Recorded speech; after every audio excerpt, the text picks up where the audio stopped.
The March for Our Lives protest is taking place across the world. Students, teachers, parents and survivors of mass shootings have gathered in Washington in support of tighter gun control.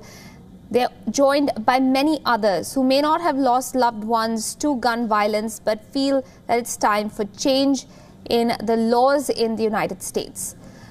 This protest grew out of a movement calling for change after 17 people were killed by a gunman at a high school in Florida just last month. On your screens right now are live visuals from Washington, D.C. and from Parkland in the United States. Remember, Parkland is the place in Florida where all of it really began. Although this wasn't the first time that the United States faced a mass shooting at a high school, what's happened thereafter has really been a complete change. The number of people who've come out, a lot of them young students who've left their schools, protested through walkouts during the day, refused to go to class just to make their voices heard and make powerful politicians in Washington, D.C. sit up and take notice.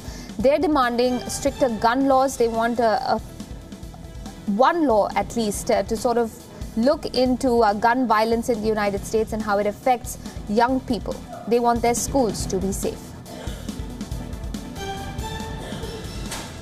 Now, a number of voices have already spoken up at these protests, at these marches. Let's listen into a few reactions. The media comes out for the things that are rare to happen, and I feel like that even goes to show that they know it's normal in our neighborhood, which is why they don't bring it out every day. They know that it's routine for us. And I feel like because I could wake up every day, I'm surviving the natural. I'm surviving my norm. I feel like I'm a hero in itself just by being able to walk the streets in my neighborhood and go to school every day and make it back. Is more positivity. Instead of going to school and your teacher saying something negative to you, how about, hey, how are you doing today? Ask about their home, because more than likely if a child is misbehaving in your class, it's because something is probably going on at home. So instead of trying to bring them down, try to empower them, try to empower your class. Don't tell us any more negative things because we don't want to hear it. That in the society that we live in, assault weapons are necessary. I was taught the Second Amendment, and I believe people should have handguns and hunting rifles if they want to. But assault rifles, they're meant to hunt people, and we don't need that. Because people were hunted down the hallways of my school, and that's not okay. Well, you know, the political climate is so dominated by the NRA that it's going to be very difficult to get votes to do exactly what you said. And that's flying in the face of the facts. Talk to the trauma surgeons. They can save a life if it's a handgun bullet.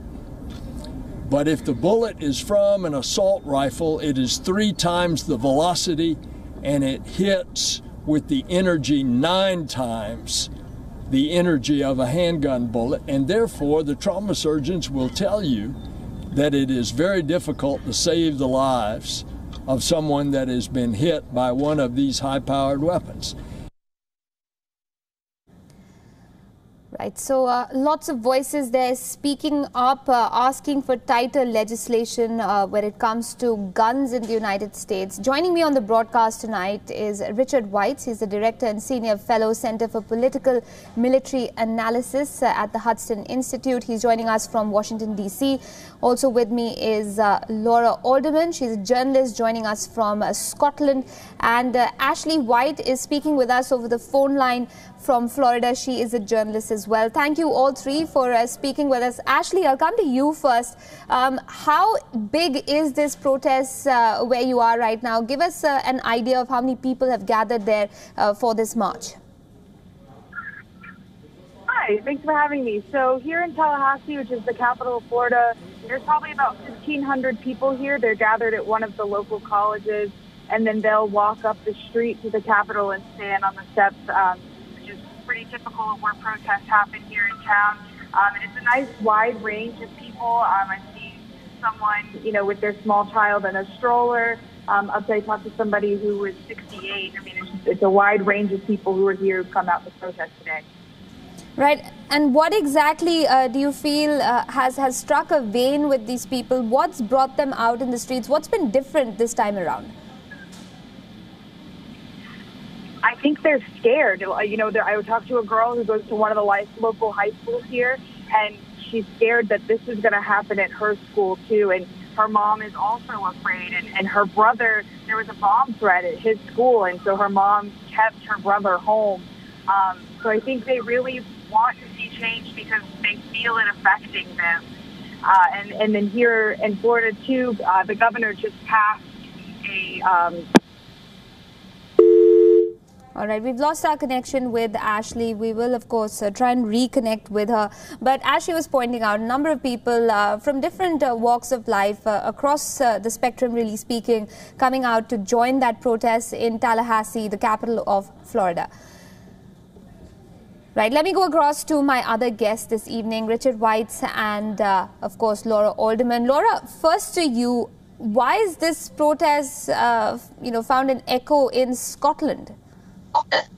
Well, thanks for having me. Yes, it has found an echo in Scotland, and I'm sure you're aware of the fact that we had our own school massacre here. We don't have to imagine what that must be like for those in America because it actually happened here in Dunblane in 1996. That was when a lone gunman went into a primary school and shot dead 16 children who were all about the ages of 5 or 6 years old, shot the teacher and then turned the gun on himself. So this is obviously one of it is the deadliest actually mass shooting in British history in schools. And this really sparked a public outcry, and immediately we voted to repeal the gun laws, change them.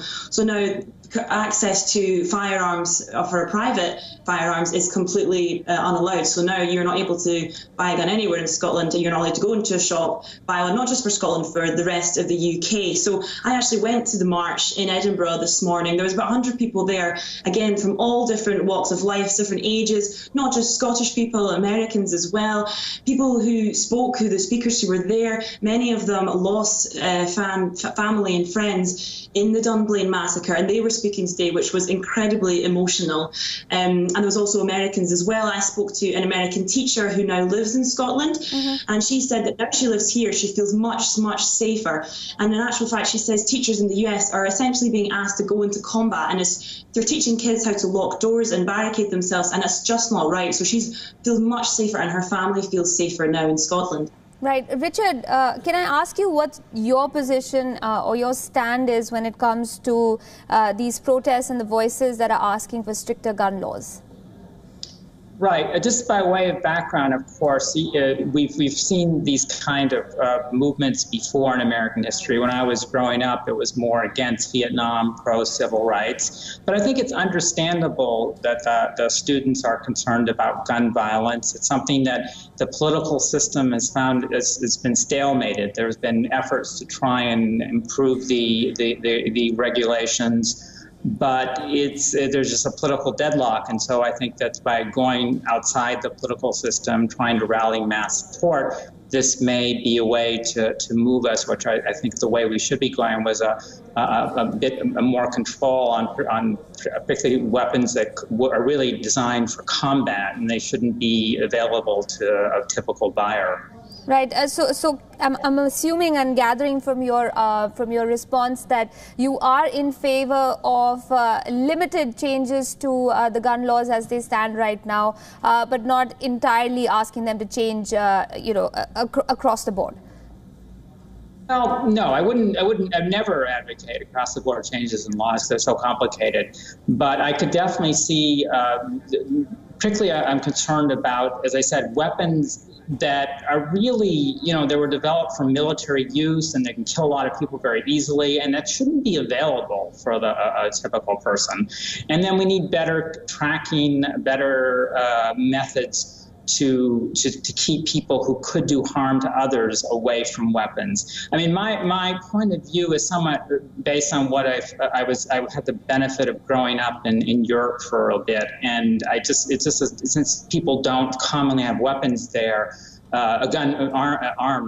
small arms, it's just, I think, a safer environment than what we have in some parts of the United States. Okay, Ashley White is back with us. She's a journalist joining us from Tallahassee on the phone line. Ashley, I just want to check with you on one point, and that is, going off of what Richard just told us. Is it because in many ways people haven't seen anything very different from the gun culture as it exists in the United States that they're so afraid of, accepting any sort of change to, the ability to carry weapons?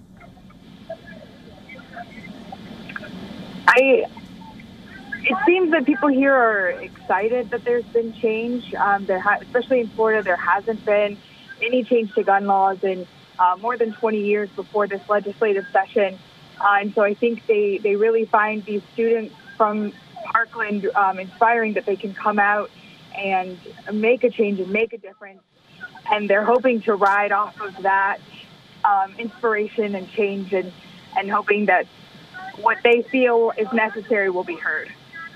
Right. Laura Alderman, you said that there was one mass shooting of the kind that the United States has seen that took place in 1996 in Scotland, and that was enough to change the laws in Scotland, in the United Kingdom as well. Does it surprise people around you that things haven't changed in the United States despite the number of mass shootings that have taken place?